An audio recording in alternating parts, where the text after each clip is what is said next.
Thank you so much to everyone who's joining us from all over the world. My name is Nick Buxton. I am the coordinator of the Knowledge Hub at the Transnational Institute. This conference, today's session and all the sessions are being interpreted into Spanish. So you can select the language by clicking on the globe symbol. Bienvenido a todos y todas. Soy Nick Buxton, el coordinador de la Unidad de Movilización del Conocimiento en Transnational Institute. Si quiere seguir la conversación en castellano, se puede clicar el botón que muestra el símbolo del globo y selecciona el idioma ahí. So thank you especially to Monica and David, who are going to be here with us for the whole session to interpret the whole conference. For those who don't know us, TNI is an international research institute that has worked alongside and in support of social movements for more than 4 decades. We decided to organize this conference because it is clear that we're living through an intense moment of flux and of crisis. The world is still dealing with a devastating pandemic that is far from over, particularly in the poorest countries. Russia's war in Ukraine has led to a surge in energy and food prices, a renewed jostling for global power, and a massive new investment in military spending that will be felt for decades. Everywhere, people are feeling the crunch economically, which for many means people having to choose daily if they can afford to eat. And global heating, even at 1.2 degrees of warming, is no longer something on the horizon. It is already wreaking havoc, as we saw so vividly in Pakistan in this last month. So it's clearly going to get worse. So in this conference, we want to answer some of these questions. How are we to make sense of this moment? What can we expect to see in the coming months and years? How will these changes and the context impact on the very different struggles we might be involved in? What should we and how should we prioritize in terms of global campaigning? And how can we build links internationally? We hope this conference will provide at least some answers and pointers to these questions and connect some of the dots. We hope too that it will contribute towards forging an internationalist response to this convergence of crises, one that does not just deal with the symptoms, but tackles its systemic causes. We're grateful to our partners who've supported this conference through their suggestions, inputs, and promotion. So thank you to CLACSO, the Latin American Council on Social Sciences, the Alternative Information and Development Center in South Africa, AIDC, Next System Studies at George Mason University, the Havens Rights Center for Social Justice in Wisconsin, and Conter Magazine in Scotland. We're especially grateful to all the speakers who've generously offered their time to share their knowledge and insights with us. And we very much look forward to exchanging with you throughout these sessions via your questions, comments, and contributions. And with that, I would like to hand over to Fiona Dove, who will be moderating this first panel. Fiona Dove has been the longtime executive director of TNI. She grew up in South Africa, where she was an anti-apartheid activist from a young age, first active in feminist and anti-militarist organizations as a student, and then joining the non-racial labor movement, COSATU, from the mid-1980s. Fiona, over to you. Thank you very much, Nick, and warm welcome to all of you. Just to mention that we do have translation into Spanish and English. So Monica and David, who are our translators or interpreters, thank you very much. We won't be able to translate everything, but if you put questions and answers, questions into the chat, we'll try and respond there. On to this first session. So our goal with this session is to analyze what happened with the pandemic and what is this going to mean as we see an increasing convergence of crises, particularly with climate change. COVID-19 showed all of us the fundamental flaws of neoliberalism in dealing with a public health emergency, a global public health emergency, an unprecedented pandemic, and the way that neoliberalism limited the scope for state interventions for the common good. The climate crisis is becoming more and more manifest. So this panel will look at what we can learn from the pandemic and the limitations that neoliberalism has imposed for dealing with the climate crisis as it starts to really bite. We have three fantastic speakers for you lined up today. I'll introduce them in detail as they speak, but just to let you know who they are for now, we have Walden Bello, and we're very honored that Walden is an associate of TNI. He is a leading activist and thinker, and he was recently a vice presidential candidate in the most recent Philippine presidential elections. Secondly, we have Annina Kaltenbrunner. She's an associate professor in economics of globalization and the international economy at Leeds University Business School. And finally, we have Richard Seymour, who's a writer and broadcaster from Northern Ireland and founder of the magazine Salvage. We're going to hear from each of them for 15 minutes each, and then we will turn over to a Q&A so that all of you can ask your questions or make your comments, and you can do the questions in the use the question button on Zoom, and otherwise you can make your comments in the chat. And we will then give back to the speakers for a little while, and then we will close at 4 o'clock. So we have 2 hours for this session. So without further ado, could I hand over to Walden, perhaps to introduce Walden with a little more detail. Hang on one sec. Sorry, I keep losing my my notes here. Walden is currently the International Adjunct Professor of Sociology at the State University of New York at Binghamton. He's also a senior analyst at the Bangkok-based Research and Advocacy Institute focused on the Global South, which he also founded. And of course, as I mentioned, he's an associate of TNI. Walden is the author or co-author of 25 books. He wrote 2 books in 2019. One is on the global rise of the far right, and the other was on China and him prophesizing the next crash. He's also written more recent books in the last decade or so on the capitalism's last stand and on food wars. He received the Right Livelihood Award, which we often call the Alternative Nobel Prize, in 2003 for his work showing the impact or the negative impact of corporate-driven globalization. He's been a human rights activist since the Marcos dictatorship era, and he was active in opposing the anti-human rights policies of the most recent, well, the previous Duterte government.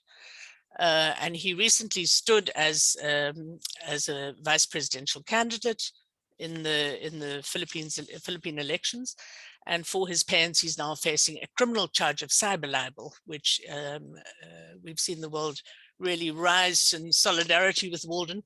But his trial begins in October, and he will need all the help he can get. Walden, we're grateful that you are not silenced and that you're here to share your wisdom with us. Over to you.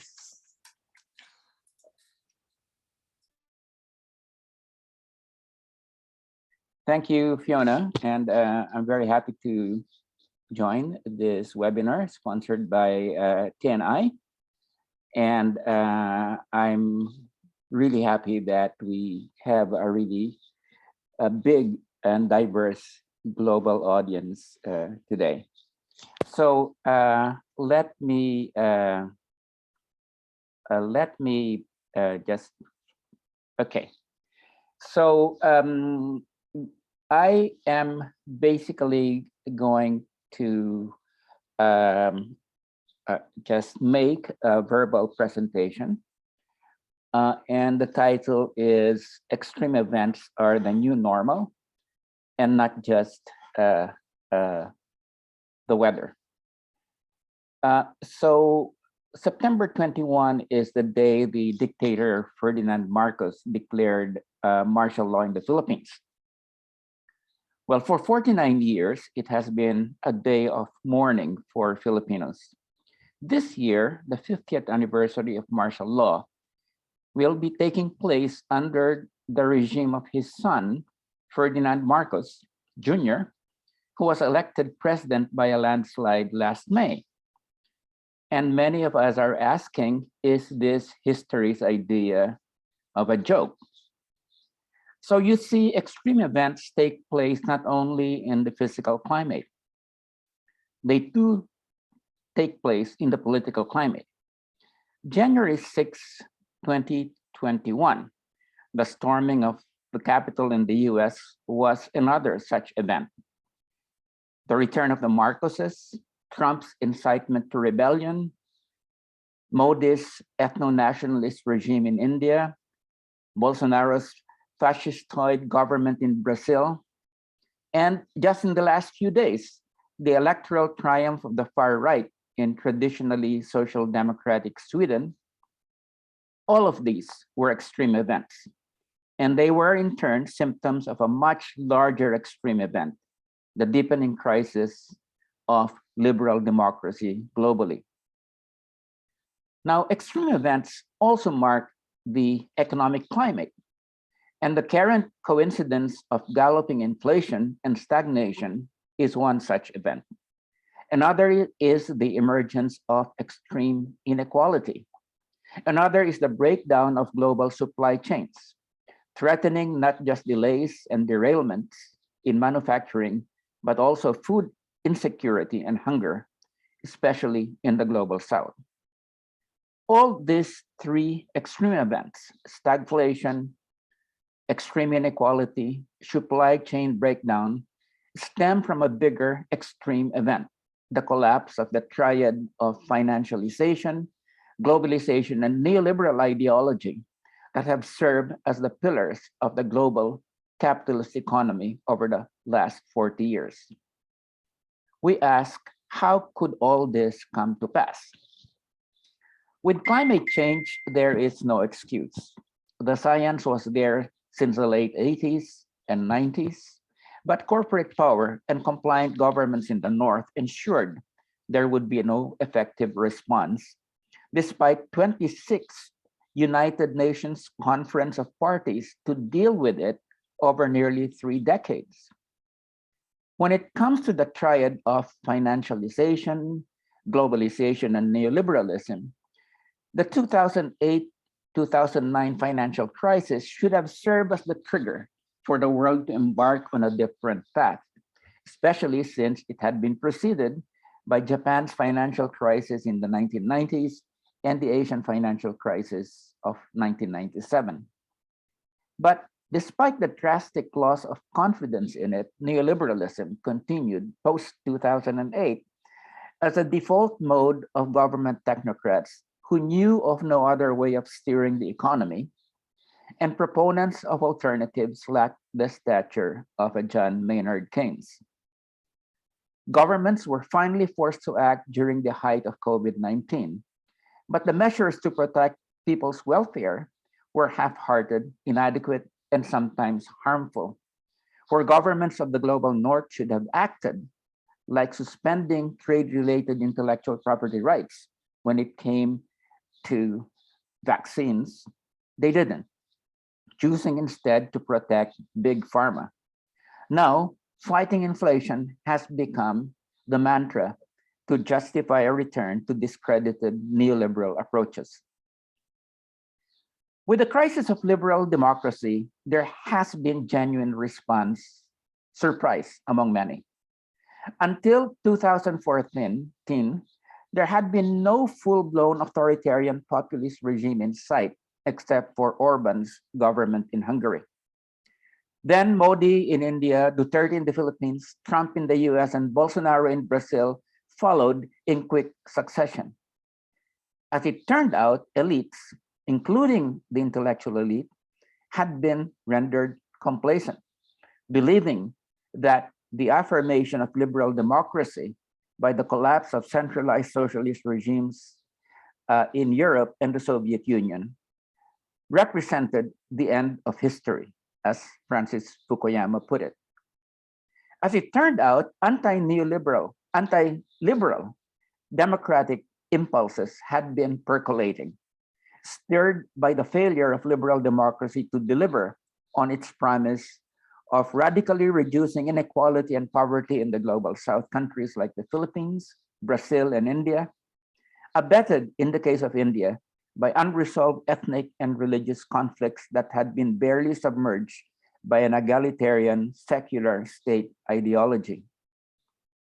In the global north, anti-liberal democratic feelings were stoked by immigration and the gains of the movements for racial justice and women's rights. In the US and Europe, for many middle and working class men, the 2008 financial and economic collapse was the tipping point. Already feeling psychologically threatened with the loss of white skin and male privilege by the gains of the movements for racial and gender justice, their descent into economic insecurity was the final step in their rightward radicalization.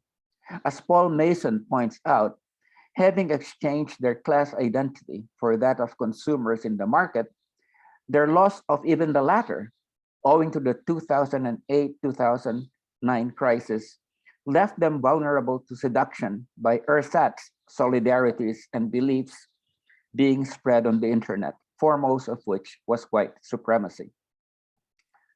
White supremacy is the cornerstone of the anti-liberal democratic movement sweeping the United States. And this should come as no surprise, since the original sin of the founding of that country was slavery of African Americans and genocide of Native Americans. What Trump did was simply to make legitimate, if not respectable, a deeply held anti-democratic core belief transmitted generationally and communally that could previously be expressed brazenly only in secretive internet chat rooms. The big problem for all of us is when the climate, economic, and political and ideological crises intersect, which they are doing right now, for they feed into each other like moist, humid air and warm ocean water do in the formation of a hurricane, and create a combined power that can smash everything in its path. That is what we face today, the genesis of a global social hurricane. To be sure, there are counter trends. In Latin America today, we have progressive or left-leaning governments in Chile, Peru, Colombia, Bolivia, Venezuela, Cuba, and Mexico. And Lula is about to make a comeback in Brazil. This trend is not insignificant, but so far it is limited to Latin America. Moreover, the right and its ideological influence continue to be powerful in that part of the world, as shown by the recent overwhelming rejection of a progressive new constitution in Chile. Then there is a challenge to classic neoliberalism and Western hegemony posed by China. China has become the center of global accumulation, capital accumulation, or in the popular image, the locomotive of the world economy, accounting for 28% of all growth worldwide in the 5 years from 2013 to 2018, more than twice the share of the United States. Though China has in the past tried not to project itself as an alternative path of development to the US, it is now cautiously doing so to counter the increasingly shrill attacks of the United States on it. Increasingly, many countries in the global south are identifying with China and hooking up to its global projects like the Belt and Road Initiative. Its political capitalist system, to use the term of economist Branko Milanovic, continues to elicit questions and doubts. But increasingly, many are buying into the idea that restriction of political rights might be the price to pay for development. The Chinese model indeed has a number of problems, not least its being a variant of capitalism, with its inexorable thirst for profit and its unstoppable draw on resources. Overall, however, at this point in time, China's presence is, in my view, positive as a counterpoint to US hegemony. The US-China rivalry provides the space for the global south to gain more autonomy vis-a-vis the two superpowers. But it is also here that the problem lies. For as the United States falls behind in economic terms, the more Washington will be tempted to contain China by drawing on its resources in that area where it enjoys absolute superiority, the military dimension. The US provocation is not to be underestimated. That US provocation is not to be underestimated is underlined by US House Speaker Nancy Pelosi's visit to Taiwan, which was calculated to underline China's inability to counter US military power right on its doorstep. The dangers of military escalation with the global impact are also evident in the Russia-Ukraine war. Most countries in the global south have condemned Russia's invasion, but they have refused to be drawn into the Western alliance against Putin, with many looking at the Russian invasion as having been provoked by the West's effort to get Ukraine into NATO. Nevertheless, most have an interest in a negotiated settlement since their food security is being affected by the war-induced precipitous drop in the export of Ukrainian and Russian grain to them. In other words, the war is an extreme event, not just for Europe, but for the whole world. And it could become more of an extreme event if Russia were to resort to tactical nuclear weapons to make up for its big losses in the recent Ukrainian offensive. Were this to happen, the US and NATO's involvement in the war in support of Ukraine would most likely also escalate. And one cannot preclude the possibility that this would be to the nuclear level. In sum, we are now living at a time when extreme events have become the new normal in the areas of climate, politics, economics, and geopolitics. The intersecting of these trends might mean that the new normal will not be a plateau, but one where it might be a downward spiral propelled by more and even worse extreme events. In other words, an accelerating fall from the precipice. More than ever, we are confronted with the urgency of having an alternative, a comprehensive, progressive alternative that responds to the intersecting extreme crisis. The question is, can progressives and their allies mobilize across crises and across borders to come up and promote such an alternative to the precipice? Proverbs 29 had it right, and I quote, "Without vision, the people perish," unquote. We must have a vision of the future that not only makes sense in rational terms, but one that sweeps people off their feet in these extreme times. Related to this question is another, and this has to do with politics in extreme times. In such periods, politics becomes very fluid. It becomes, to use Gramsci's terms, a war of maneuver. But it seems to be the right that has absorbed this lesson, and whether on the internet, on the street, or institutional politics, they appear to be far ahead of the left. The response of progressives and liberals, in contrast, still appears to be largely in the confines of the old liberal democracy, relying on institutions that have worked in the past, but may be inadequate for a war of maneuver under extreme conditions. Let me end by asking all of us, are we ready to move beyond the politics of the old normal as we engage in combat with the far right on the internet, on the street, and in institutional politics? Thank you very much. Thank you, Walden. That was really comprehensive and a very disturbing sense of where we're at this moment, which is exactly what the session is addressing. Annina, you're up next. Annina, just to introduce you, is Associate Professor of Economics of Globalization and the International Economy at Leeds University Business School, as I mentioned in the previous introduction. She's an expert on financialization, financial integration, currency internationalization, and macroeconomic policy, with particular reference to emerging capitalist economies.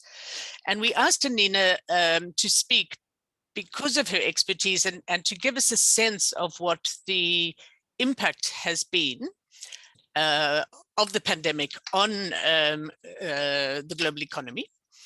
Annina's from Austria. I thought I should mention that. Annina, you have 50 minutes. Wonderful. Thank you so much for the invitation. I'm going to share my slides. I've got some slides to present. And I'm going to go full screen. And that should be good then. So yeah, thank you so much again for having me.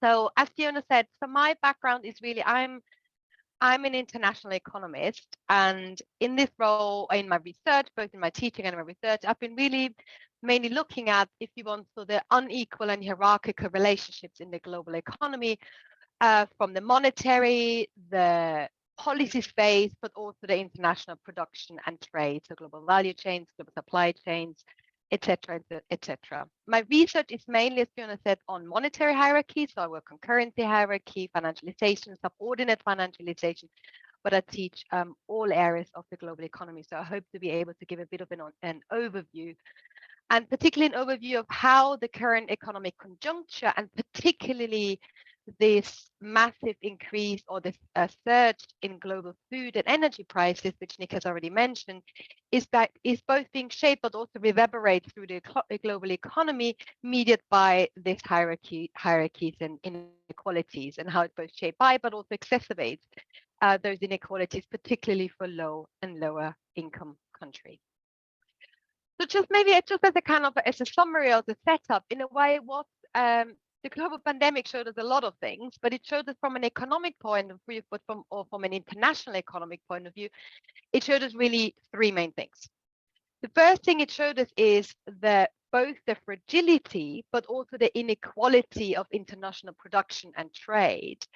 And Walden has already referred to it, but the global disaggregation of production in thousands or sometimes even millions of different steps all over the globe, connected by either firm arrangement or informal arrangement, has to a certain extent broken down in the global pandemic. And we have seen the fragility of that, which has led to disruptions, supply disruptions, price increases, and also shortages, health products, but also, as we see, in food products.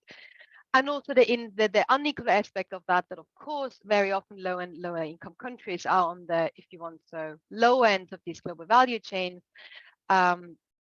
mainly having a role of providing cheap labor and low labor costs, and whilst at the same time producing the value and being them at the main side of value extraction. So that was, in a way, one of the most obvious and maybe also the most common points discussed also in the mainstream media, how the pandemic showed the inequality and the fragility of international production and trade. The other thing it shows us is also to what extent, or if you want, so the inequality, not so much in global production, but also inequality in policy space. So we saw all governments across the globe responding through the pandemic through lockdowns, increasing fiscal expenditure, not only health products, but also, of course, wage support schemes, etc., etc. But the ability to intervene in this crisis or have that fiscal space is unequally distributed. So whilst developed countries have been able to expand their spending and increase their debt level, developing countries have, on the one hand, been more restricted to do so, either because of inability to issue debt or because of higher costs. And I will show a graph later how interest rate costs have compared between developed and developing countries. And then finally, we have seen how the global pandemic, in a way, showed us again the substantial inequality or hierarchies which we see in the international monetary financial system, which is dominated on the monetary side by the US dollar as the key global currency, and on the financial side, increasingly always by US financial institutions, but increasingly less by global mega banks, but by big shadow banking and big asset managers like BlackRock and Vanguard, who have played an important role, particularly in the first stages of the pandemic and the adjustment we have seen. So these are kind of, in a nutshell, I would say, from an international economic point of view, or if you want to, from a macro developmental point of view, the key issues the global pandemic has showed us, or in a way has just made manifest, because of these things have, of course, existed ever since, and Walden has talked a lot about that, the global neoliberal, financialized and globalized regime has really taken hold. Nick asked me to provide us some pictures and to not only write slides. So here, just for illustration, I've got a graph here, which is from the Financial Times, which shows on the one hand the rise in debt levels, both in developed and developing countries. So if you look on the left vertical axis, we see in $1 trillion how global debt is increased. The light blue lines are developed markets, and we've seen global debt in developed markets have increased from around 15 trillion in 2000 to nearly 70 trillion in 20, or these are projections, I would say, so around 55 trillion in 2020, 2021. And we see that also in emerging economies, those debt levels have increased to a much smaller extent, but still they have increased around 20 trillion in 2000, or around 15 trillion in 2020. What I want to illustrate here, though, is the different implications that have for interest rate payments. So whereas the developed economies have seen massive increases in external debt or total debt, the interest payments have actually declined. So we have seen at the same time as those rising debt levels, we've seen quantitative easing, very low interest rates. So the actual interest payments on those debt has been very small. This has been very different for emerging economies. So if you look at the dark blue line and then figures on the vertical axis on the right, so we've seen that debt service costs of interest payments, and I come back to that, have increased from around 10 trillion in 2000 to more than, around 500 billion to around more than 800 billion in 2020. So whilst we have seen in both developing and developed economies a massive expansion of debt, the debt service payments, so the interest payments, the fiscal space that has, if you want, so if that has occupied, has differed substantially between the developed and developing countries, reflecting that inequality in policy space, which I have highlighted in the previous slide. And at the same time, this is a very crowded graph, but I just wanted to show you the substantial implications the initial financial shock had across the globe when the first COVID news in February, March 2020, and financial markets became jittery. Emerging market economies, which at that stage weren't affected by the pandemic at all, saw one of their largest withdrawals of short-term capital flows, so portfolio flows, very often coming from the developed world and very often coming from the US, have seen the largest contraction of these portfolio flows and withdrawals ever observed since these data have been measured. So I know this is a very crowded graph, but if you just want to show on the top left panel, I did try to make it smaller, but Adobe doesn't let me cut and paste anymore. But if you show on the top left panel, you can see the red line, which is basically the cumulative short-term capital outflows from emerging markets from the start of the COVID shocks around February 2020 until 60 to 90 days into the crisis. And that red line is compared to other global shocks which we've seen over the last decade or 20 years, the global financial crisis, China's exchange rate uncertainty, the paper tantrum, etc., etc. But we can see that the red line, so the COVID shock, has been by far the largest and biggest adjustment globally in portfolios which have been withdrawn, mainly because, coming back to my first slide, mainly because of that inequality in global monetary and financial relations, where the dollar is at the core of the global monetary system and US institutions are at the core of the financial systems. And when there's uncertainty of financial shocks, then those institutions withdraw into safe space, withdraw into the safe dollar space. So this is the pandemic. Now, what I wanted to do in my presentation then is in a way to reflect on how the current economic conjuncture dominated by this rise in food and energy prices is again manifesting and both shaped by these inequalities and is exacerbating these inequalities and might as well push some of the particularly low and lower income countries, but also emerging economies like Argentina and Turkey over the edge. So from an economic point of view, those fragile economies are definitely one to watch. So what did we see? We saw a relatively swift recovery, surprisingly, partly related to the expansive or very strong intervention by global central banks, particularly the Fed, and massive quantitative easing, but also an uneven recovery, where developed economies have recovered better. At the same time, though, we've seen these lingering debt problems, both in developed economies and emerging discussions around austerity, which of course have now been pushed up to the back burner again, because governments need to provide subsidies for food and energy. But also in the developing world, and particularly these debts have reached quite worrying proportions and have led to several defaults over recent years, including Zambia and most recently, of course, Sri Lanka, the problem Sri Lanka has seen. And at the same time, we've seen emerging supply bottlenecks, so these disruptions in global supply chains and global value chains, which were laid bare in the pandemic, continue to exist and continue to push on global prices, not only, but also on food and energy prices, which then, of course, and both Nick and Walden have already mentioned, that then got exacerbated by the Russian invasion into the Ukraine, which have led to an unprecedented spike in food and energy prices.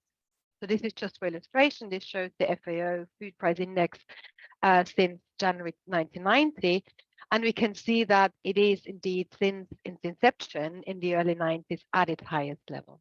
So the index is now at 160%, if you want, so index points. As you can also see, it's not a recent development. So these rises in inflation, these rises in food prices and energy prices have started before the Russia-Ukraine war, but have of course been exacerbated now by the shortages stemming from that war. Now, what if you want, what global implications did that have, and how have these global implications been shaped by those inequalities, these global inequalities I've been highlighting in the first slide? And just to give a few illustrations, first of all, of course, just as in a domestic economy, food and energy inflation is hitting particularly low and lower income countries, where food, particularly food, but also energy, is on the one hand a higher component of the consumer price index, so inflation. So in absolute terms, we've seen higher inflationary pressures in lower income countries because food and energy take such an important of the consumer price index. So to give an illustration for Egypt, for example, food prices are around 50% of the CPI, so the consumer price index. So 50% of what is counted as inflation, the prices which are observed to calculate inflation, are made up of food. And of course, if these food prices are rising, this will also then reflect higher inflation. And that, of course, also reflects consumption patterns. So this isn't just a statistical anomaly, but it's just that in those countries, food is just a much more important part of the consumption basket, compared, for example, to the UK, where food is around 11% of the CPI, and where, of course, inflation has also been increasing, as we know, but not as fast. So that's on the one hand. So there's inequality in terms of the participation of food in the consumer price index, but also in terms of imports. So very often, low and lower income countries, because of the way international production is organized, as you remember in my first slide, face a much higher share of food imports, but also particularly refined energy imports. So we know that while a lot of these countries are commodity and oil producers, the refined products, particularly when it comes to energy, are very often re-imported, which places particularly challenge for the balance of payments, for the trade balance, which isn't made easier by the fact that very often these energy imported are denominated in dollar. So we know that most of the global food, I'm less aware of food, but energy products are denominated in dollar, which means every time a country wants to purchase food or energy, they have to have the foreign exchange in order to be able to purchase them. So they have to have the dollar. And that, particularly in those economies which have weak balance of payment structures, anywhere weak export structures or very dependent export structures, these have posed severe problems, and to the extent of, on the one hand, leading to macroeconomic implications, but also food shortage. So that's the one way how, in a way, that how the inequality of international production has had very unequal, or inflation had very unequal implications for different countries across the globe. The other one, which I've mentioned, is the inequality in terms of policy space. And this is something I've already mentioned. But as we have seen inflation, as we have seen rising interest rate, as we have seen less ability or willingness to fund debt, these countries have also seen a substantial increase in their interest payments and debt payments. So I've showed you already how interest payments have developed relatively, developed versus developing countries, but also in absolute terms or internally to this group, both the total debt service as a share of GDP in total value, US dollar billion, but also as a share of export goods and services and primary income. So the trade balance or the current account has increased massively.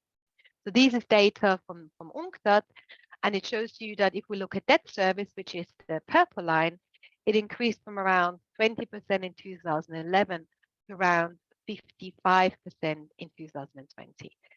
So if you think about it, so nearly more than half of the revenues, foreign exchange revenues of these economies are being spent on debt service payments. Yeah, and how little that leaves then for other important expenditures like food subsidies or actually securing food imports, etc., follows from that. So that is in a way the inequality in fiscal, but also monetary space. I can talk about this in the Q&A if you want, and the different inabilities to react to these global shocks, which are severely limited in lower income countries.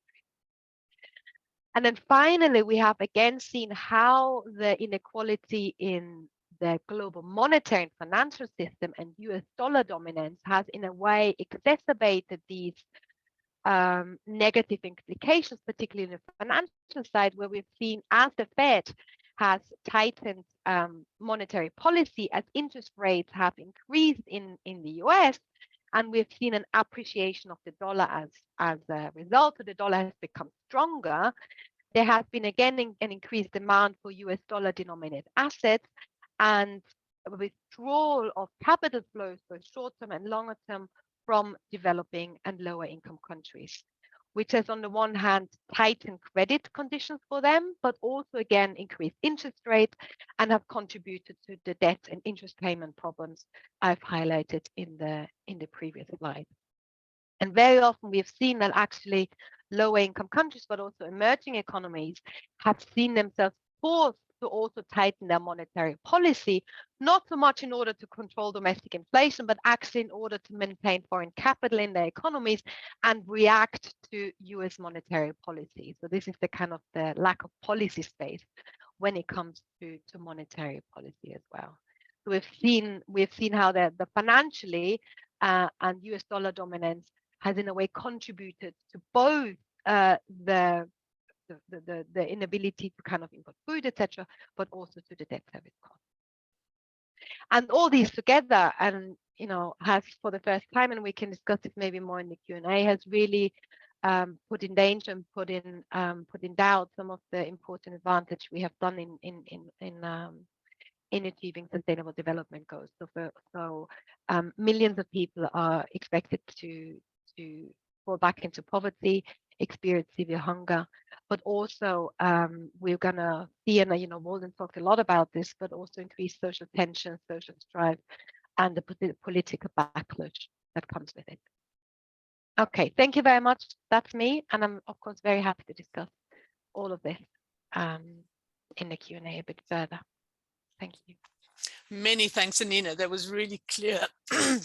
It does occur to me that we need to start talking about a new international economic order again, big time, especially also in light of Walden's analogy of a hurricane, which actually I was thinking is more like a tornado. So Annina, thank you very much for that. I'd like to introduce Richard Seymour now. Richard is an author, a commentator, and founded a magazine called Salvage. So what can we salvage? And Salvage is a radical magazine that publishes essays, poems, art, fiction, and does it without any ideological, stylistic, or formal constraint. He's written quite a few books. His most recent one is Reflections on Eco-Socialism and Barbarism. And prior to that, he wrote on the strange rebirth of radical politics under Corbyn, and another book on Against Austerity in 2014. Richard, you have 15 minutes. Over to you. Thank you very much for that kind introduction. I want to start with the question of vulnerability, because in those early days of the COVID-19 pandemic, when elderly and vulnerable patients started to fill the hospitals, choking for breath in something like a slow, painful drowning, they didn't know what to do with the bodies. And there was some evidence that they were infectious. And so funerals and ceremonies involving the body were often banned. And as the morgues and cemeteries were overwhelmed, bodies were carried off to remote cremation centers frequently. 609 million infections, 6.5 million dead, and our vulnerability underpins what Alberto Toscano calls our contradictory desire for the state. Even in its starkest, most Hobbesian form, the state's claim to legitimacy is to protect life. And there is, of course, no way for this business to be privatized, because capital and global markets prove to be virulent forces.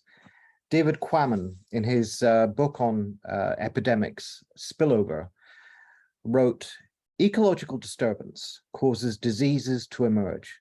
Shake a tree and many things fall out. Capital, in the form of agribusiness, facilitates the zoonotic leap of a virus from the wildlife reservoir to humanity by shaking many a tree. But it also facilitates the spread through global trade, high-speed transit, particularly aviation, in a word, capitalism." Now, Jason W. Moore, the ecologist, had already anticipated, well before the pandemic hit, that capitalism was confronting the emergence of forms of nature that are increasingly hostile to capital accumulation, that could only be fixed with increasingly costly, toxic, and dangerous strategies, of which we could think of fracking as one. This would radically increase the costs of production, signaling a transition from surplus to negative value.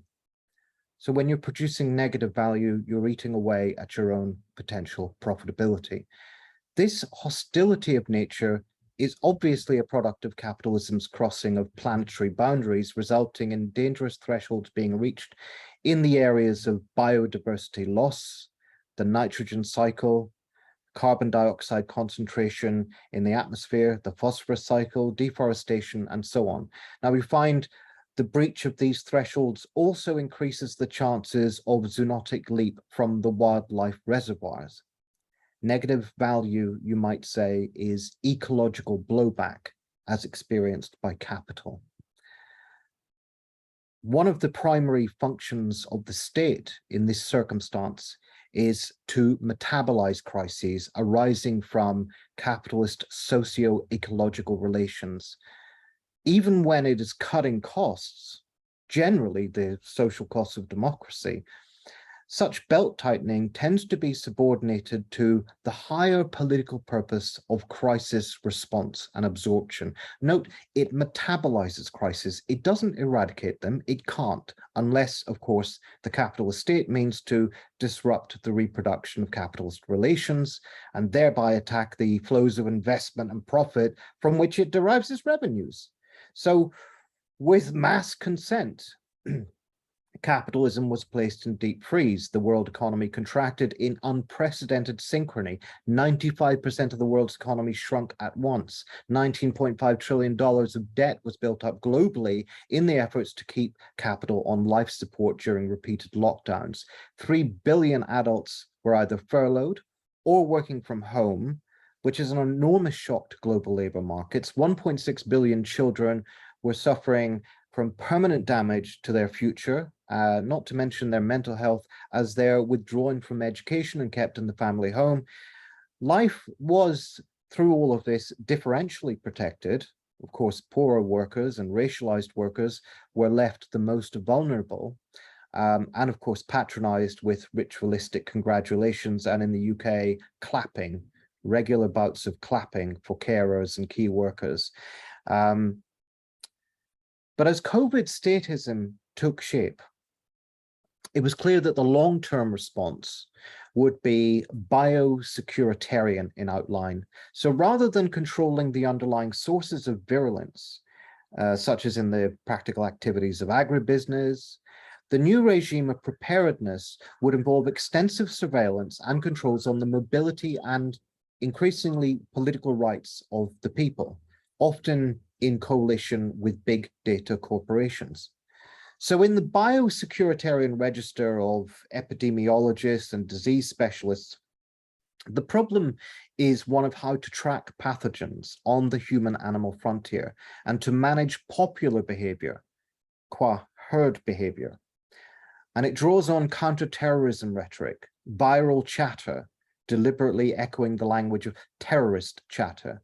It is an intelligence problem to be resolved with better surveillance, big data, and geographic information systems.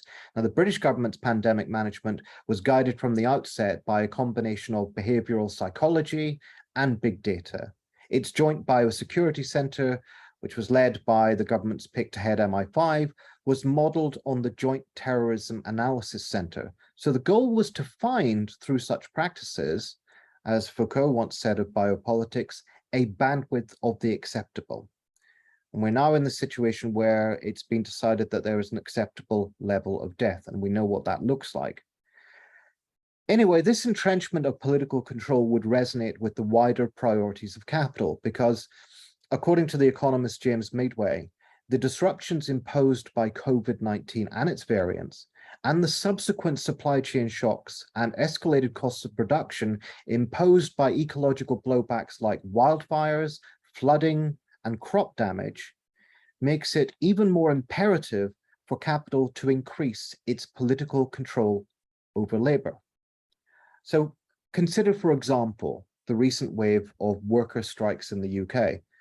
On the one hand, labor shortages give workers a form of leverage they haven't had for a very long time. On the other hand, inflationary pressures and soaring corporate profits incentivize workers to take action.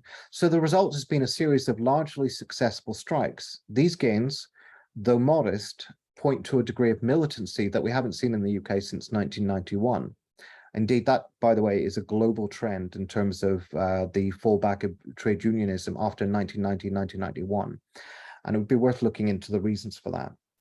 The response of the Conservative government in the UK, which was to promise severe restrictions on the right to strike, even as they further developed their anti-protest laws, would, if successful, achieve a drastic reorganization of British capitalism, ensuring that the growing costs of production could be covered or offset by driving down the costs of labor. Now that, it should be said, isn't a universal response.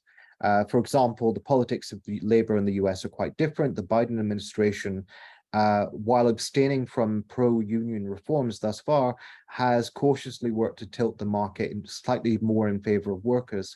So it's not a universal offensive against labor, but the big trend will be for corporations and for their political sort of allies in the state finding it harder to locate avenues of profitable investment, looking for ways to generate revenues outside of financial markets and offshore hoarding to transfer the rising cost of production to workers, which means political control over workers.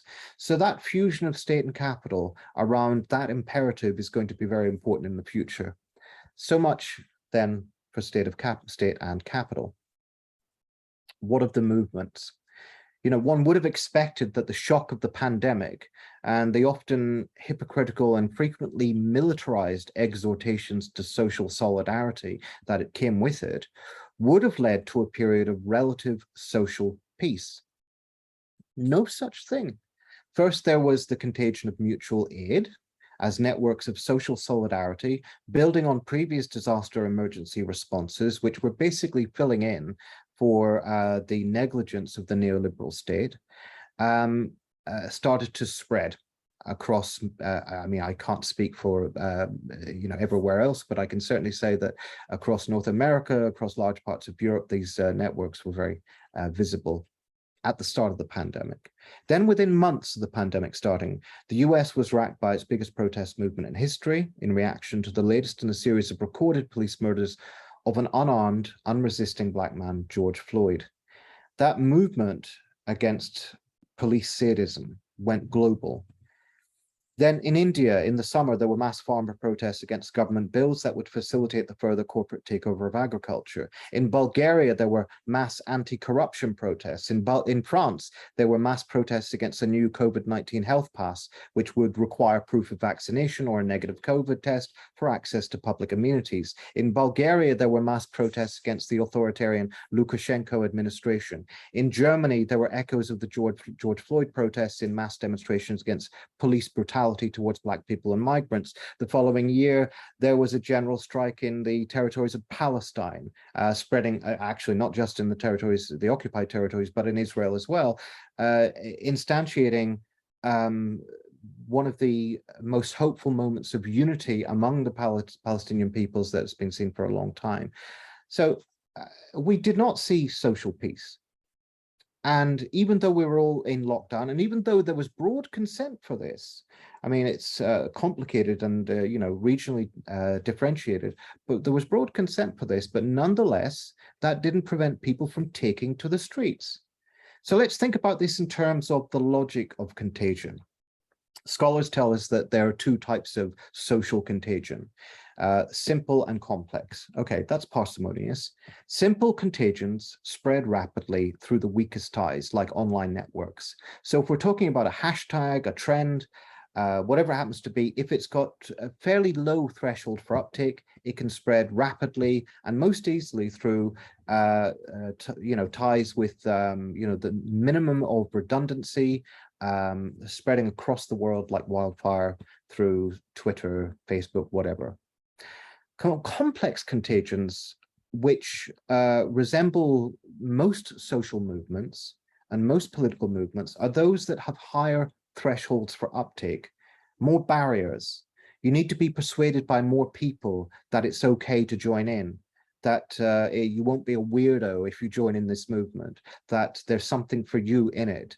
So generally speaking, complex contagions spread through neighborhoods, cities, towns. They spread geographically through densely connected groups of people who know each other and can reassure one another about participation. In this case, one thing you could argue is that lockdown and the greater amount of free time available to people, even if it was a very difficult time, changed the barriers and the thresholds for participation, and thus enabled these sentiments that were already lingering, you know, these ideas that already animated people, but they couldn't take part because they had work to be in every day, and they had kids to look after work, and they were busy over weekends and so on. Suddenly they had the time to participate. Well, what's the other side of this? Because, of course, I've referred mostly to progressive protests here, although I wouldn't necessarily characterize the COVID health pass protests in France as inherently progressive. That's more complicated. But on the other side I think it would be useful to start with the subject of depression, because when we talk about right-wing social movements, we are talking about, I think, a response to dysphoria.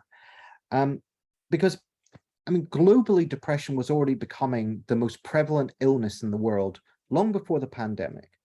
But the condition of lockdown and the madness of isolation that it produced for millions, perhaps billions of people, exacerbated it, brought it to a crescendo. The University of Sheffield published research in October 2020, which showed that during the first lockdown in the UK, reports of anxiety and depression abruptly tripled from 17% to 52%. Similar results were found elsewhere. In India, for example, almost 60% of people surveyed said that they had found little pleasure in doing anything and that they felt tired much of the time. This is absolutely typical of depressive affect, the inability to find pleasure in doing anything, but underlying that, the collapse of desire.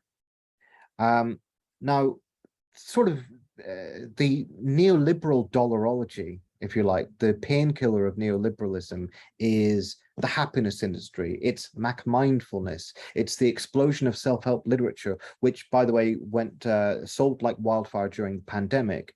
All these individualizing techniques, all this belaboring of the self, which is, sometimes helpful on an individual level, but collectively seems to be largely ineffectual.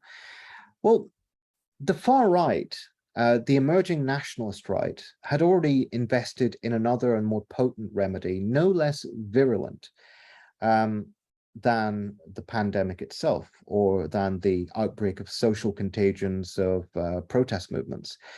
And one way to characterize that would be to call it libidinal millenarianism, the chance to destroy a neighbor, disaster nationalism, if you want a term. There had been the crescendo of pogromism in India. There had been death squad populism in the Philippines. There had been the violence of militias in the United States, incited by then President Trump. And all of this wrapped up in apocalyptic apprehension. They're coming for us. The other is coming to get us.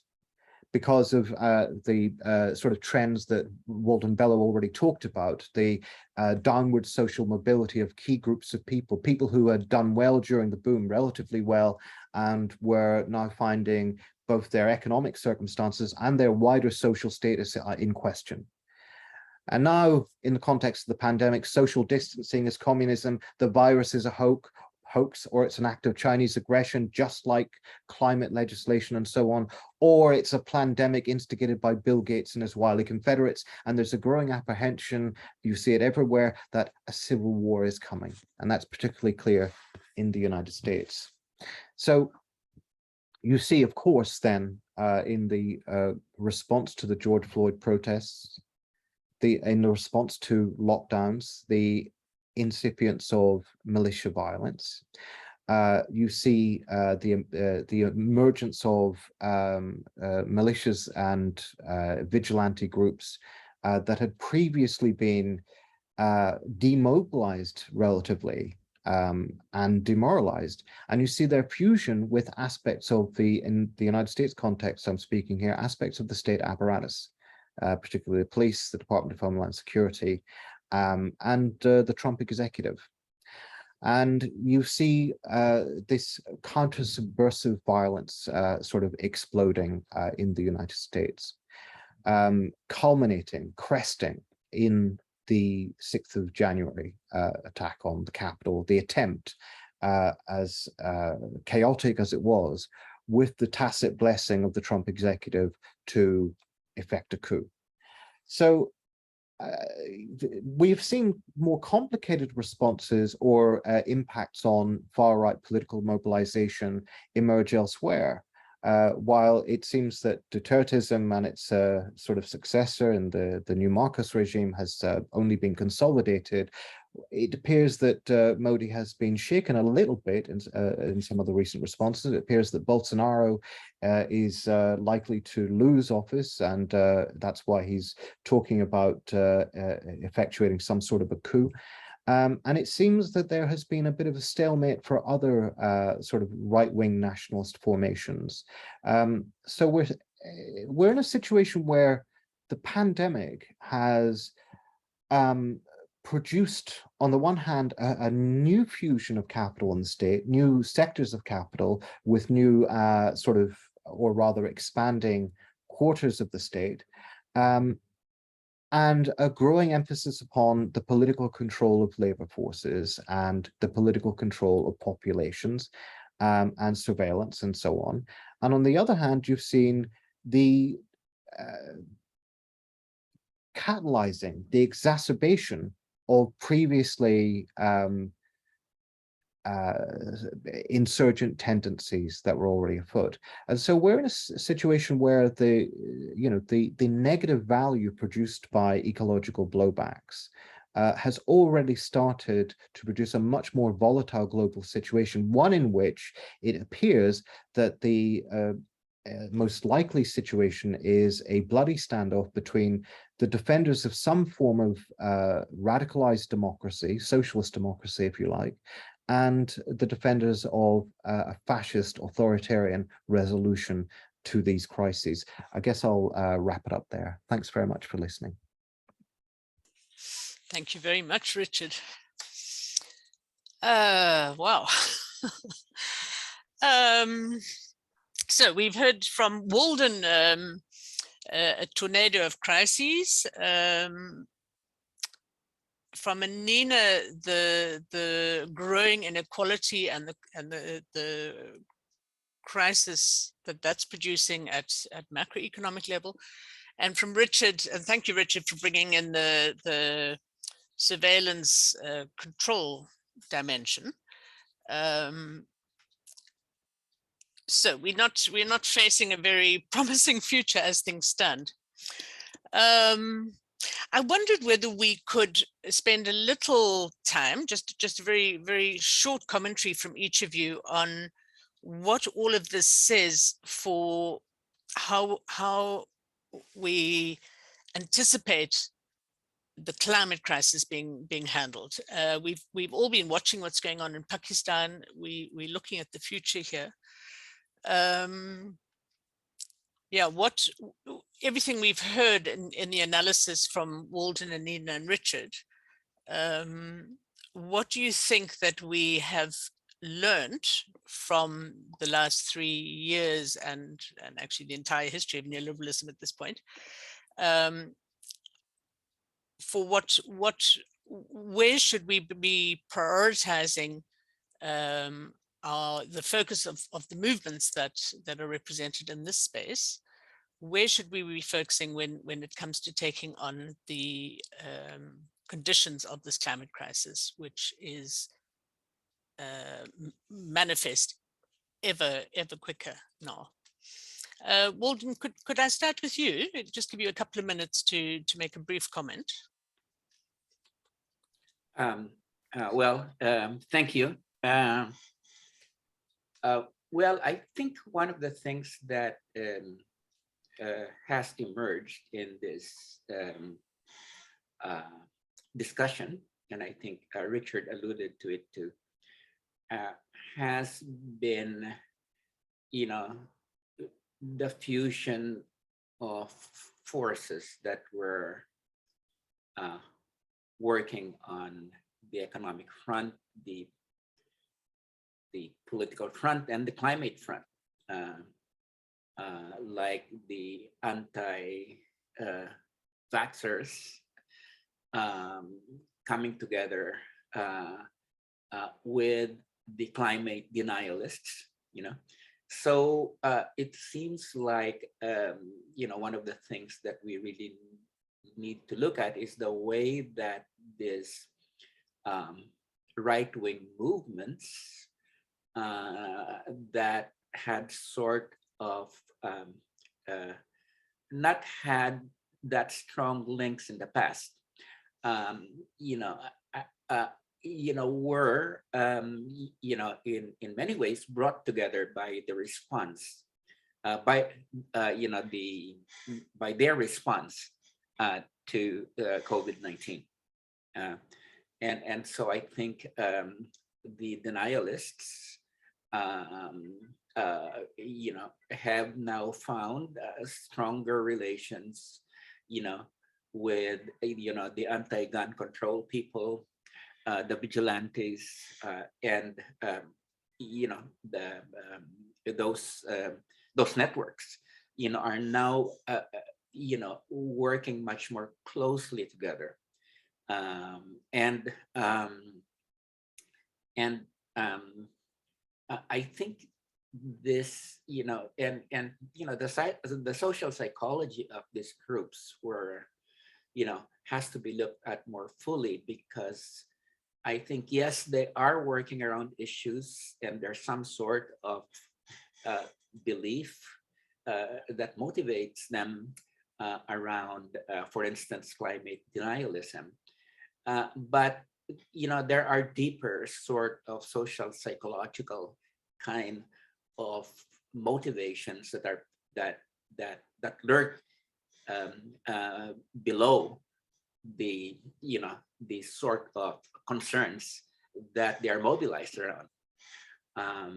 And I think it's the sort of fascist kind of psychology, as the denial or the repudiation of freedom, to put it in Paul Mason's terms. So that's one thing that I think we've seen. The second thing is the response. If the best that the liberal democratic state can do is the sort of compromise that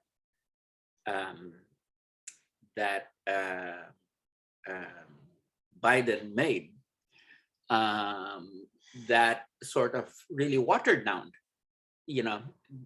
the climate bill in order to satisfy the Senator Manchin. If that's how fragile the U.S. state is around the coming up with a viable response to the climate crisis, I think we're really in trouble. No, given, of course, the centrality of the United States, this whole thing. So,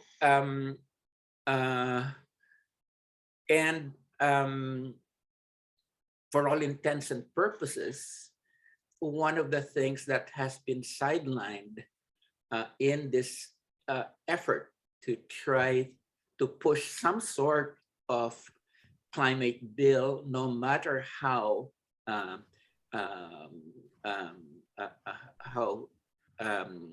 diluted it is, the thing that has been sidelined, of course, has been what promised to be a really good approach, which was the green climate initiatives that had been pushed by people like Bernie Sanders and others, Alexandra Ocasio-Cortez. So that sort of more progressive alternative has at this point been sidelined in order to be able to get a very diluted centrist democratic response to the climate situation in the United States. So I just wanted to mention that at this point, because we're headed for the COP27, which will be held in Egypt in a few weeks, and it doesn't seem like there's really any new initiative that will be presented there by anybody. at this point in time. So I would just like to highlight those at this point, that basically the climate, the COVID has facilitated a unification of climate denialists with other forces on the right. Second is, that the politics of liberal compromise has really watered down a response from the one of the biggest emitters in the planet, the United States. And finally, that coming into COP27, and despite the knowledge that we have, the window of opportunity is closing down, is closing up, that still there really is, I cannot see in the part of governments and institutions a real push to address the emergency. Thanks, Walden. Annina, have you some thoughts? Yeah, I mean, I guess I come from this again from the global south, low income perspective, and I think they're just the trends I've been outlining are probably just going to get exacerbated, or pretty certainly, because on the one hand, climate change will just exacerbate both food price increases and food price volatility. So the financing issues and the inflationary issues and the policy spaces will be the same. But I think on a bigger level, I think one of the key questions is how to finance any form of sustainable industrialization or mitigation or climate change adaptation strategies in the global south, where the financing space is so limited already, debt levels are so high. We've seen an increasing move to, I didn't stress that so much in the presentation, but we've seen that a lot of, we have seen increased participation of private finance, market-based finance, finance at variable interest rates, also in lower income countries, which of course come with a lot of volatility and stability. So I think for me, from a global south perspective, the big question is how to finance that transition sustainably, and also just the need for concessional and public financing, both internally and also internationally. So international aid and concessionary financing. Thanks, Annina. Yeah, and there is a big mobilization around the debt question. I think there's a week of mobilization in October internationally around debt cancellation to free up some space for southern states. Richard, could you give us some hope on the climate front? What would it take? Yeah. I mean, I don't deal in hope, so I'll do what I can. I think the first thing to say is, I mean, I think Walden Bello made the point about social psychology, and I think that's absolutely crucial. We can talk about beliefs, but as the theologian Tad DeLay would tell us, we don't necessarily believe what we claim to believe, and our beliefs are often a function of something else. So let's start with some of the best field work on this that I'm aware of. Renee Lertzman, who's practicing psychoanalyst, did some field work on climate-related feelings in parts of the United States that were affected by ecological decline, and found that far from being apathetic, far from being uncaring, generally speaking, there was a kind of pervasive melancholia, whether it was acknowledged or not. And this melancholia is not the same thing as just being a little bit sad. Quite often, melancholia is just, in the Freudian sense anyway, it's where essentially you can't mourn because you're either because you're unable to assimilate what has been lost and what is being lost and what is going to be lost in the future, or because you internalize it, you register what's being lost as a deficit in yourself. So it's that kind of political stalemate, this kind of emotional stalemate, this frozen mourning. And that I think for reactionaries, for the right, you could make the argument that unable to assimilate the feelings that result from that, and the guilt that results from being tied up, materially bound up with the sources of ecological destruction. One disidentifies, dissociates, or it might be another term, and it embraces a kind of last days ethic. You know, if it's all going down, let's burn everything to the ground. Let's use everything. Let's party like it's 1999. And let's laugh at people who care, because their caring is ridiculous. And we can enjoy a certain amount of sadism as we, self-consciously embrace the destruction of the planet that so upsets them. So there's, I think the sort of social psychological dimensions are probably crucial and probably a lot more complicated than I've just laid out. But there's also going to be another problem. It's very clear if you look at the global patterns of the sources of carbon emissions, the sources of deforestation, mass extinction. They cannot be decoupled from growth. They cannot be decoupled from capitalist growth in its normal form. There's no way that you can continue to pump through material throughput at current levels and at current levels of growth without pushing the planet's processes across several thresholds of stability. Now, that's particularly a problem for what we sometimes call the global north, for the more affluent nations. And particularly because those people are going to have to experience, if we're going to stabilize the climate and the planet, some sort of constraints or reductions in their incomes and living standards.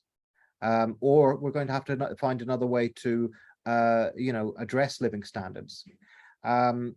It could be, the problem could be dealt with in a way that reduced the living standards of citizens of the global north while raising living standards of citizens of the global south. That would in fact be entirely plausible, but there's no way to keep living standards and wages and so on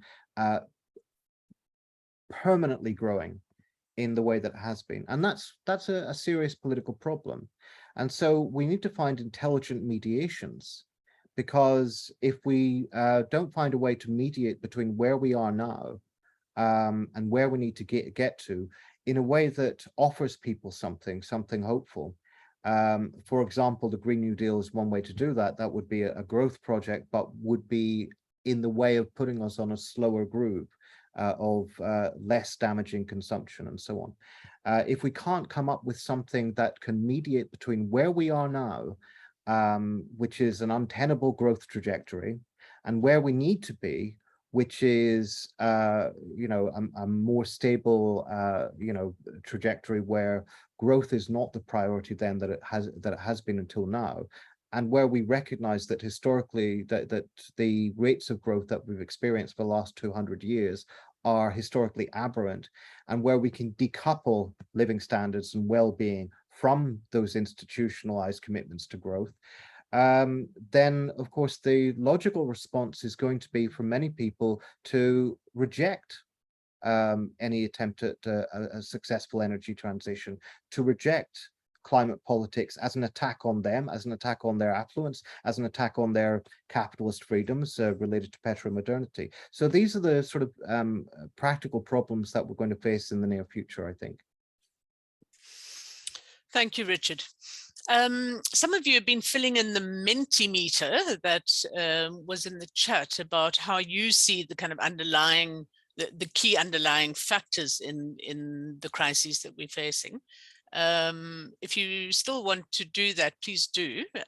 Nick was going to share what we're seeing so far from everyone. Right, clear. Very good. Okay, so capitalism.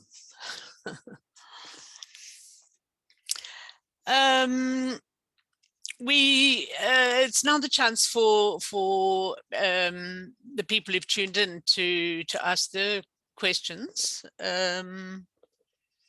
We have a couple already. If you want to add more, please use the Q&A button at the bottom of your screen. I wanted to put a question to, particularly to Annina and Walden. There is talk that deglobalization is underway. What is your comment on that? How is capitalism being reorganized internationally, if at all? Just to kick us off.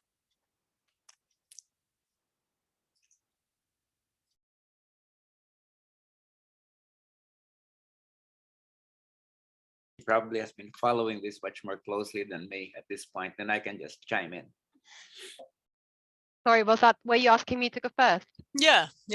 Okay. Yeah, I think this is still very much in the open and still quite unclear what's going to happen. But I think what we do see is we do see declines in trade, and we do see some kind of, in a way, reshoring activities. So some kind of, in a way, I don't know what the right word is, but debundling of these highly disaggregated global forces of production, and both in a way some national offshoring, so where production is really brought back to either the R&D headquarters or the consumer, or some kind of regionalization where production is then still disaggregated on a regional level. Now, it's not quite clear yet how sustainable that is going to be, and whether that's just a blip as we kind of, as global capitalism kind of reconfigures, or whether that is really a long-lasting trend. I think one thing which most people do seem to point out, that whilst there might be some form of kind of deglobalization and reshoring when it comes to the trade of goods, what we will probably see in the future is a continuing of offshoring and disaggregation of trade and services. So robotics, automatization, etc., most likely will mean that a lot of not so much at least that's what commentators are arguing at the moment, not so much the kind of the highly skilled the highly skilled white collar workers, but more the kind of back office functions from, I don't know, filing, stamping, etc., that as a result of digitalization, automatization, robotization, these things will continue to globalize further and potentially be offshored also from the global north, which of course disastrous implications for the working class. Yeah, so that would be my short answer to that. Thank you, Annina. Walden, do you have something to say on that? Yes, I think at the beginning of the pandemic, especially when China began to shut down, and since so much of the value China played such a key role in the global supply chains, especially when it came to manufacturing. That I believe that spurred some degree of reshoring and rethinking, more rethinking rather than reshoring, actual reshoring, to take place. And following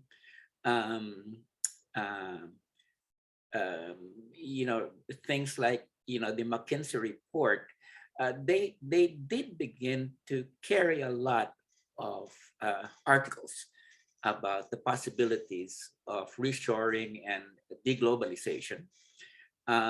So my sense is that whereas in the actual practical level, I'm not exactly sure how much is taking place. Nevertheless, I think among corporations, global corporations, the combination of COVID-19 and the Chinese shutdown, I think has been pushing them to take this quite seriously. Now, of course, this is my sense about this is that it's still, within the capitalist paradigm. It still is within the neoliberal paradigm. And the kind of deglobalization that we had been promoting or pushing was something where, in fact, countries, rather than corporations, and especially peoples, would begin to again be able to have sustainable, domestic-centered global economies. And so that's one thing that I would like to say. Capitalism is very adaptable. It can move towards some form of deglobalization when it comes to its global operations. Where I would be more optimistic is in the global agricultural supply chain. And the reason I say this is, that here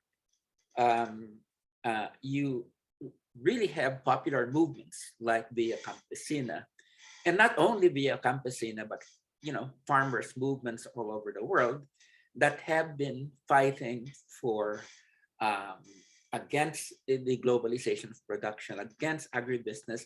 A lot of them have been very active, say in Africa, where they've been able to influence the directions of a number of governments there. And agroecology has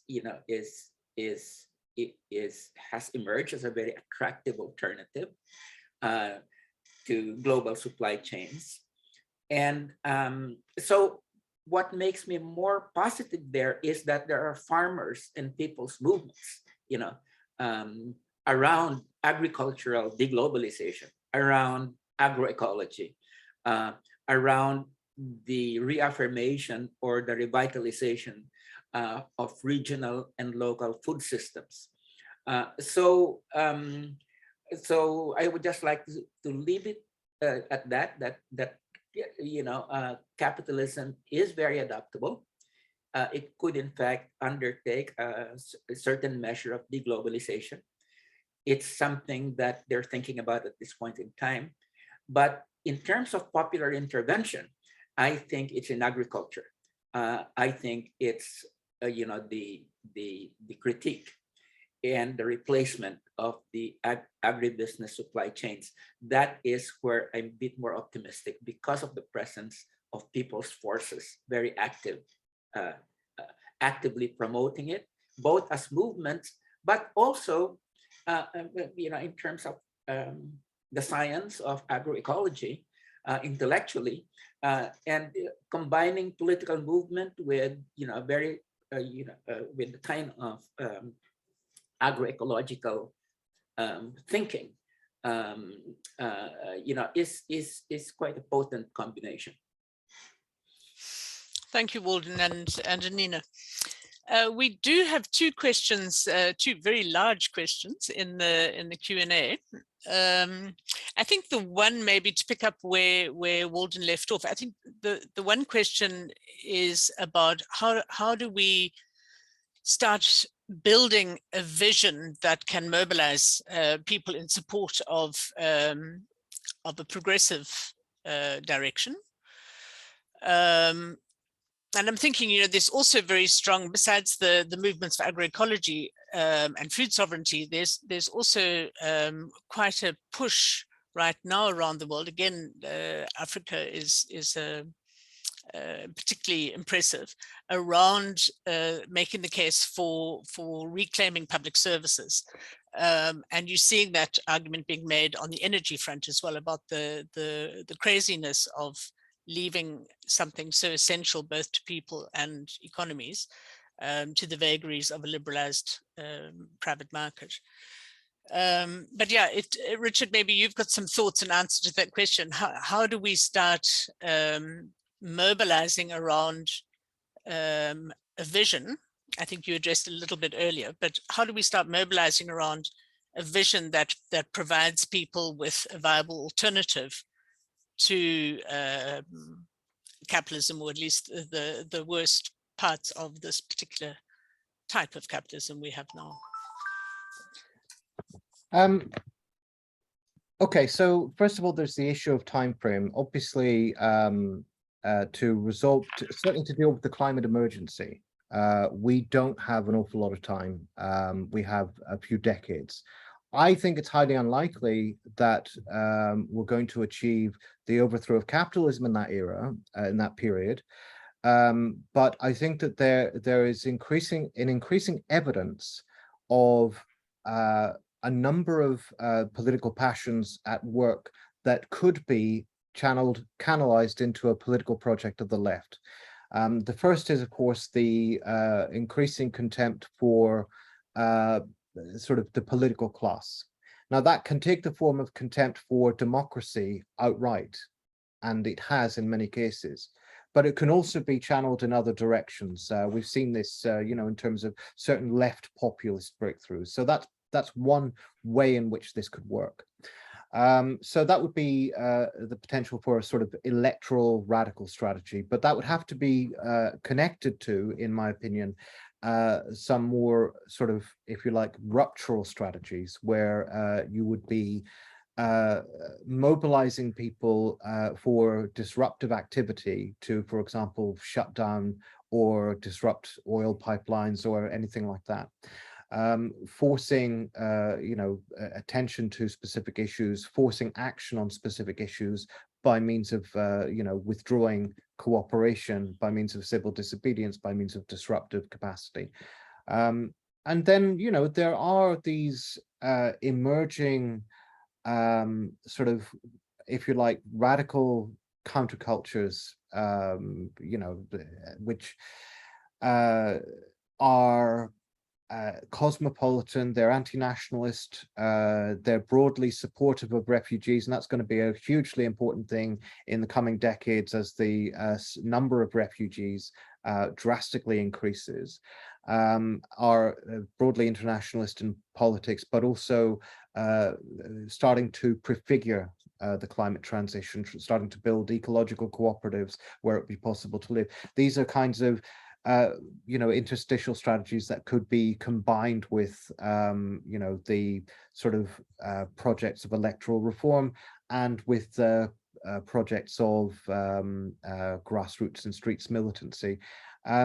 And I think, you know, overarching this is the struggle to overcome the sort of condition of stalemate and despair. What can I do? I'm only one person. You know, I can buy you know, I can stop using plastic bags. I can stop using plastic straws, but we all know it's not going to make any real difference. I can get a light bulb that doesn't burn as much energy. It's not going to make much difference. You know, and there's this sense of stalemate and incapacity because we have been individualized. So we're going to have to find ways to bring people together in ways that they can feel their collective power. And I think that in the United Kingdom, we've got campaigns like Don't Pay, which is a campaign for people who are not going to be able to afford to pay their energy bills as inflation soars. And where they can do that together. So rather than just being an individual desperate situation, I can't pay my bills, I'm miserable, I'm hopeless, I'm useless, I'm not good at anything, etc. You have a collective action. We're not paying our bills because they're too high. There's also the Enough is Enough campaign, which is about bringing people together with striking workers and other protesters and trying to find ways of federating different types of movements so that they can feel that they're part of something, they're part of the same sort of reverberations of indignation rather than hopelessness, rather than apathy, rather than self-hate and despair. So a lot of this is going to be about creating the sort of infrastructures that enable us to acquire the appropriate affects, the emotions that will enable us to move forward with a progressive project. Thank you, Richard. I have another question in the Q&A about maybe for Walden and or Annina, but about replacing the dollar as the reserve currency. What chance? I think Annina should probably take You this sure? back. I was just about to say you should go first this time. And Walden, if you put your camera on, please. And I Yes. chip in. Okay. Well, if well, let me put it this way. I think that in the short term, especially with recent developments, where there has been again, given the uncertainties, U.S. macroeconomic policies, there has been a flight to the dollar. That my sense is in the short term, it might be, really difficult to for the dollar to be replaced, or even by a significant number of other currencies beginning to be used as the reserve currency.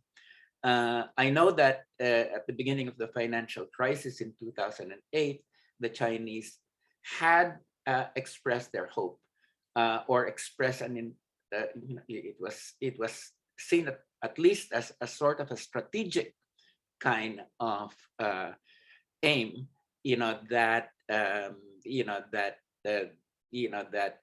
dollar shouldn't just be the sort of dominant reserve currency, that other currencies, including the renminbi, should be should assume a bigger role. My sense is that in the medium and long term, I think that the position of the dollar will be will weaken, and the one thing, aside from sort of state actions to be able to to strengthen other other currencies and weaken the dollar, I think one of the things that people are really looking at this point are the cryptocurrencies, and Bitcoin, because at least as I understand it, there's an increasing sense among quite a number of people that as they are able to develop more, to have their own sort of autonomous processes of dynamics, that the cryptocurrencies might in fact be the ones that will pose a big challenge to the dollar. Now, I'm just saying that. I mean, I haven't really looked very closely at the problem. All I know is that there's that trend of thinking, that you're not just talking about major currencies at this point in time. You're talking about the increasing significant moves, including by national governments. I believe China is one of them, around devising their own kind of cryptocurrency kind of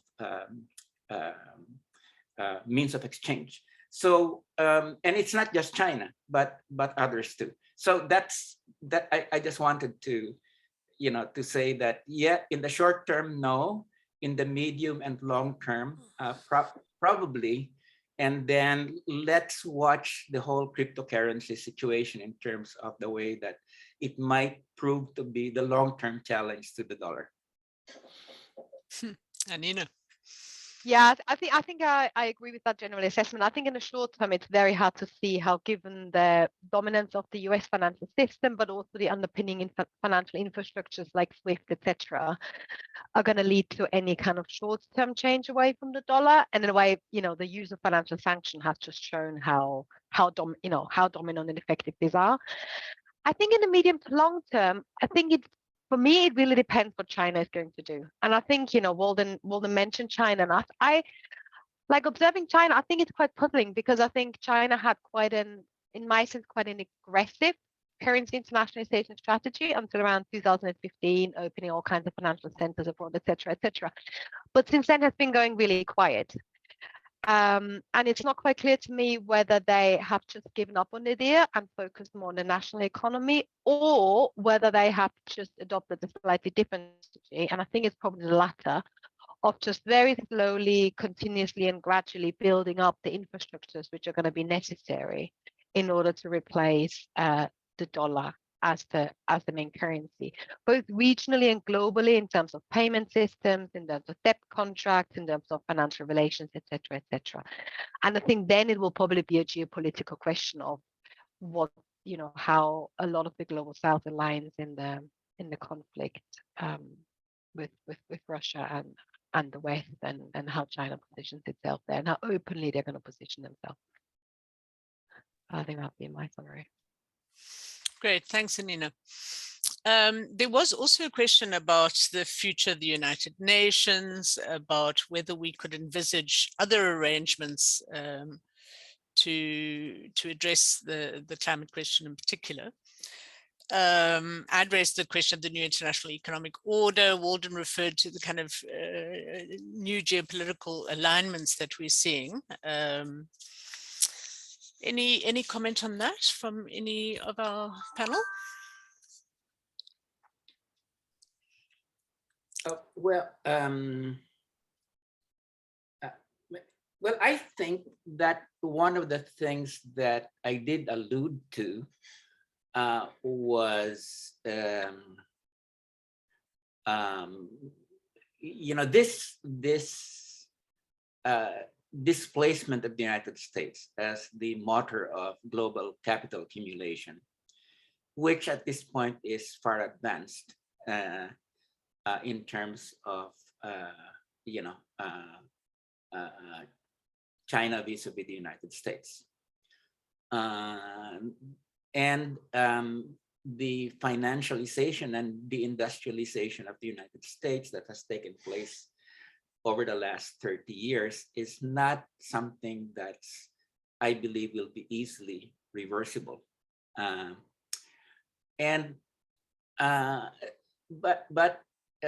this is not going to be a kind of, Britain, teaching the new hegemon, the United States, the tricks of the trade, and going off into the sunset. I think this is going to be a very conflictive process. The displacement of the United States as the prime capitalist power in the world. And my worry, and I've indicated this, is that as the US declines economically, it will increasingly rely on more and more on that one area where it has absolute superiority, in which the Chinese are not even competing, which is on the military. And I think that's why we really need to look at recent developments in my part of the world, especially on the South China Sea that we call the West Philippine Sea and Taiwan Straits. The visit of Nancy Pelosi was nothing short of provocative. I mean, the US is supposed to have a one China policy. It has informally acknowledged that it has sovereignty, that China has sovereignty over Taiwan. And this visit was sort of even more destabilizing than anything that Trump had done on the economic front. This was basically telling the Chinese, hey, we are right on your doorstep and you can't do anything about it. So I think we must not underestimate the conflictive dynamics of geopolitics at this point in time. I really worry, you know, that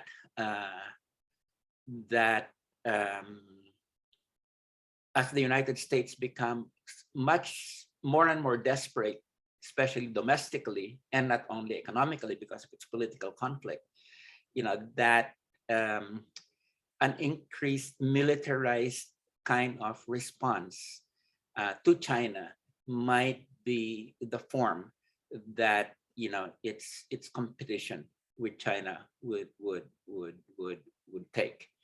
I think looking at the responses of China over the last 2 to 3 months, you know, it's very interesting that they're taking a measured approach to what they considered U.S. provocations here, and so I would just like to throw that in. As for the United Nations, I think, you know, it's extremely important, you know, that it be maintained as, you know, especially as a forum, the only global forum at this point where, at least in the General Assembly, the South can have a voice. Okay, although of course it's the Security Council and the Big Five that really control it. But any kind of reform with respect to the Big Five Security Council, I don't think, at least in the short term, is there. The last point, though, that I would just like to make here is the intersection of domestic politics and foreign policy. And I think as the US edges closer to a very difficult situation, I have already referred to the fact that what you have in the United States is an informal civil war. And I don't see that as really declining. I think it's gonna get worse.